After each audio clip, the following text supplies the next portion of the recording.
Hey everyone, I'm Jess, and today I am going to talk about The Pastures of Heaven by Steinberg.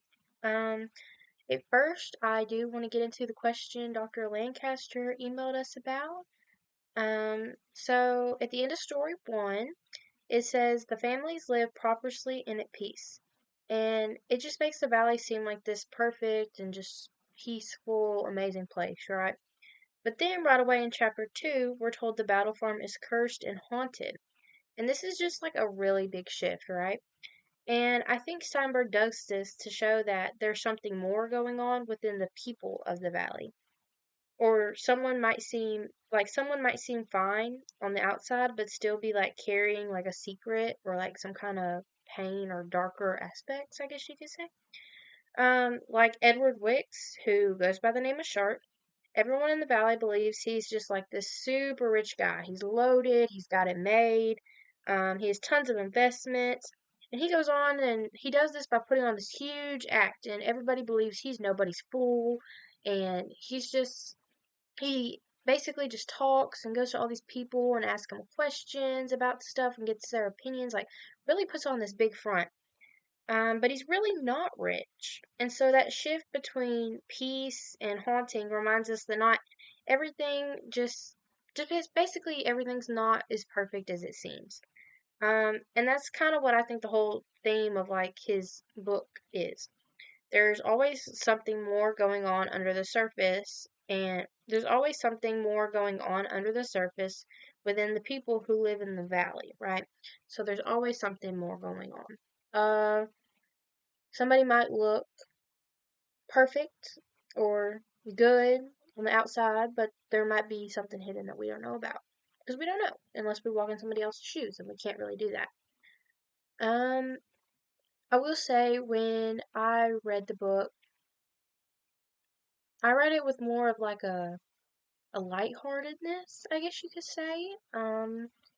I know when we read the article by, I forgot what her name was, but we read the article where she was basically pointing out that the pastures of heaven is more of like should fit into the gothic area.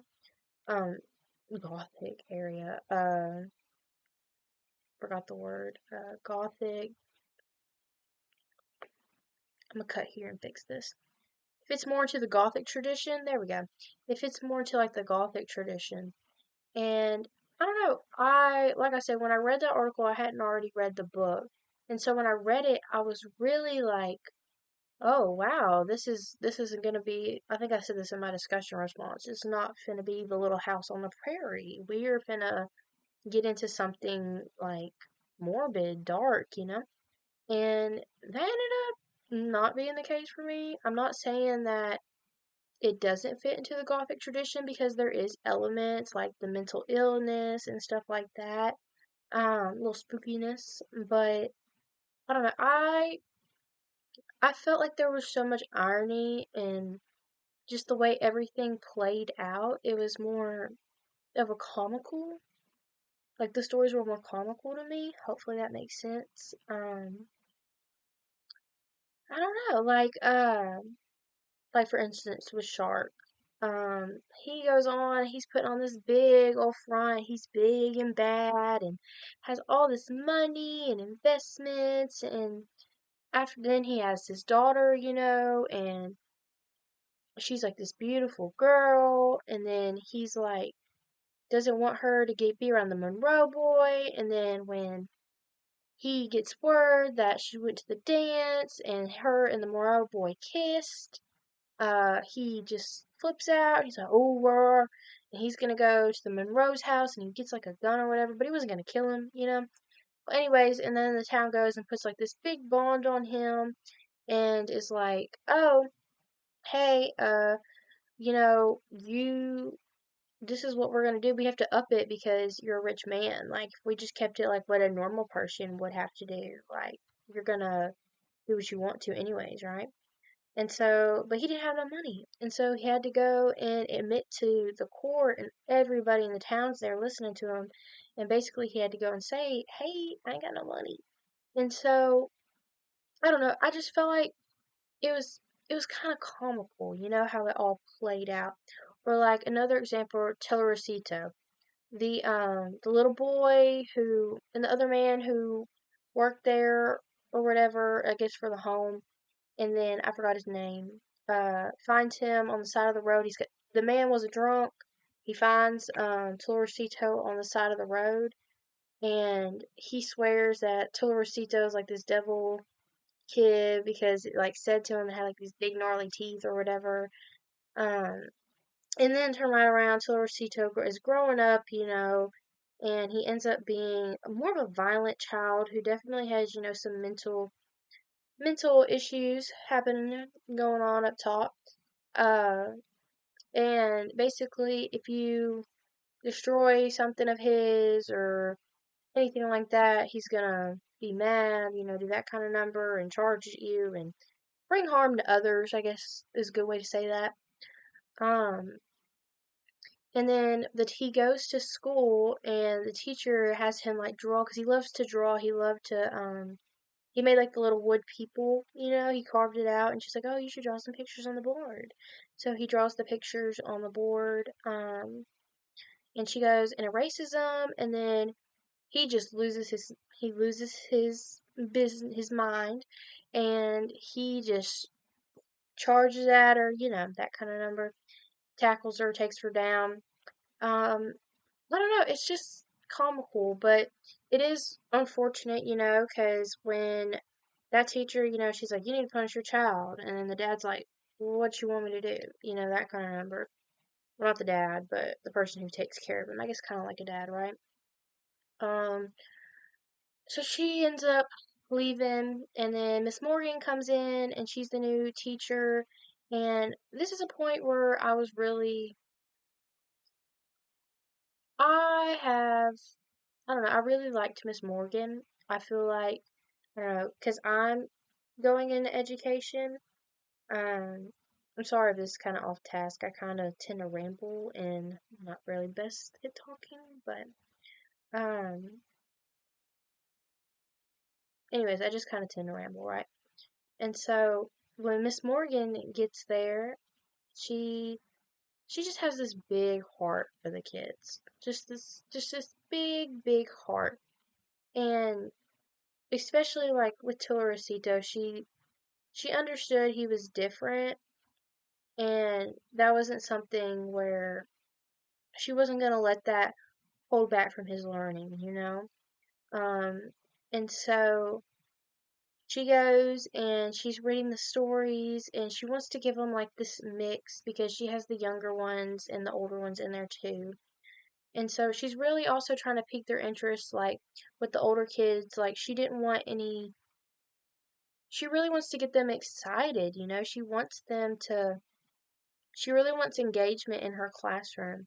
And so she reads books that were, I guess, classified as more adult books to the kids. Not that they were bad in any sense, but just these exciting stories to them. And they are just so enthralled because it's not kiddie. They're like, oh, fascinated.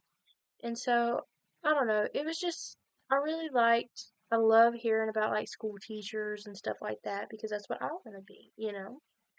Um, and so she goes and she also, remember she has the younger ones in there.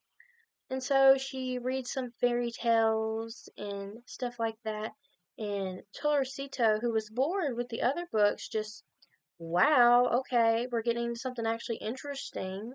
And so with the fairy tale book, she reads about goblins and oh, these goblins, they just get his mind. He is just so into these goblins. And so he goes and he pops out when Miss Morgan is walking down the road to go home and she's like, "Oh, what can I help you with?"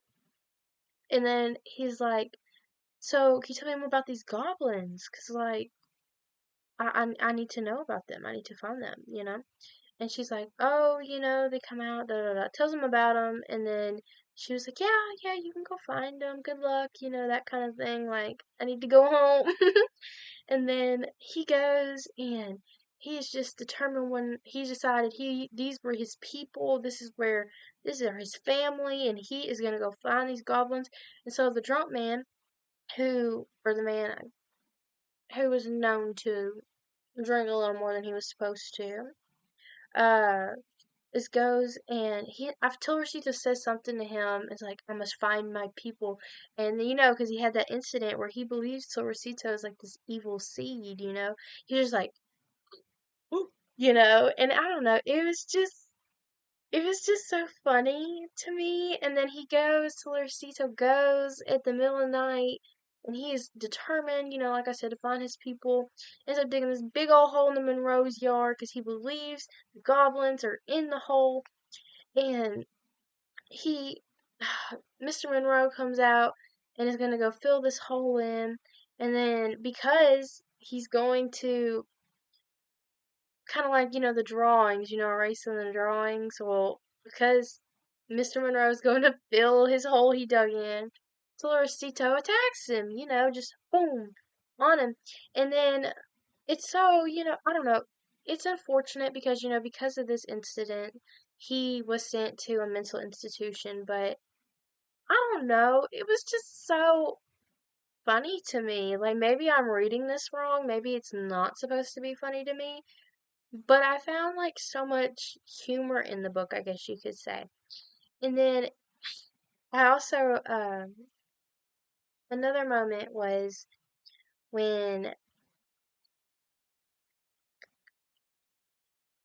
with the little girl, well, with the mom, who is now a widow because her husband died. Her husband was like a big hunter, and then they had a child, and the child was like, she had some mental problems too.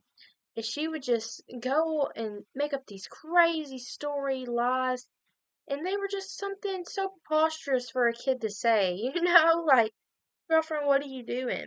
And it was just, I don't know. And then, well, she would go, and her mom decided that she was gonna go, and she didn't really want to send her off anywhere, because, that's, and then, thinking about the mom's position here, she's probably thinking, because she loved her husband, and he's gone.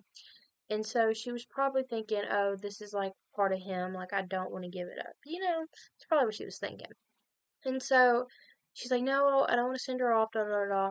And the doctor's like, rah, rah, you need to do what's best for your child, rah, rah. And then she's like, no, no. And so, the doctor's basically saying she's only going to get worse. Well, she decides to move her off into the country, gets this big old country house built in the pastures of heaven. And Mr. Monroe, he goes up there and to the house to go meet the neighbors. And the little girl is just on the windows, just telling this crazy story about how she starved and they lock her up, da da da da da. And then it's and then at dinner that night, the mom has the little girl come in and eat dinner. And she tells the mom she's running away and she's gonna go get married to the man who came to the house, da da da da da. And it was just and then the little girl, she runs away, and the mom, I'm guessing. Okay, it doesn't explicitly state in the book, but it says that the mom went and got out a gun and then took off. And then next thing you know, there's like they're doing some kind of report with the doctor from wherever they previously lived that was like, hey, you need to go and get your daughter some help, send her off. He's there and he's basically talking on his patient's behalf, talking about like what he saw. And then basically it ends up saying something where she was found where they were going to say she did a suicide. And the doctor's like, yeah, it was going to happen at some point, that kind of thing. But I guess when we read it, we can infer that the mom killed her daughter and set it up as a suicide kind of number. And it's really unfortunate, but I found humor within the story. And that was that way for every one of them. Like the one with the little boy and his dad's, or not his dad's, his, the man from the town who decided to move to the country because it'd be better for him and his health.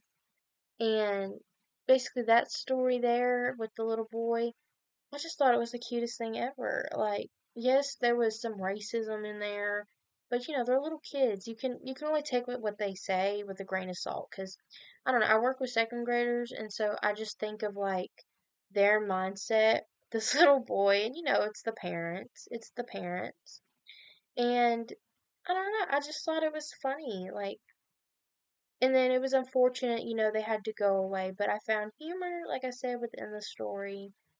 Do I think the Monroes? I know in the article we read, it said that the Monroes were like the reason for everything bad happening, and basically they were the cursed people and that, da da da da. But really, it's odd how the Monroes, they were the first story, right? And we heard about how Burt Monroe had always been bad on his luck, and how he was always the one who every time he would try to start something, something would happen. It just didn't work out, right? Just cursed, right? And so they went to the pastures of heaven. Well, and then there was like that little side comment about there being baby curses, coming up or something, like, that kind of number. And so in every story, usually when something goes wrong, the Monroes are there, or something the Monroes accidentally bring on, kind of thing. But I don't think they're necessarily bad or cursed people. I think it's just very unfortunate. Overall, I like the book. Like I said, I just took everything with a grain of salt, and I found it very amusing, very, very fun. Don't get me wrong, some things in there were terrible, like the way they would end, but I just, it kept me laughing. I was laying here laughing, but when I was reading it. Would I read it again? Probably, maybe use some short stories in my future classroom. We will see. But I don't know, those are overall just my thoughts. Sorry this is kind of scattered or isn't exactly what is needed. I just kind of, that's how I talk. And yeah, thanks guys.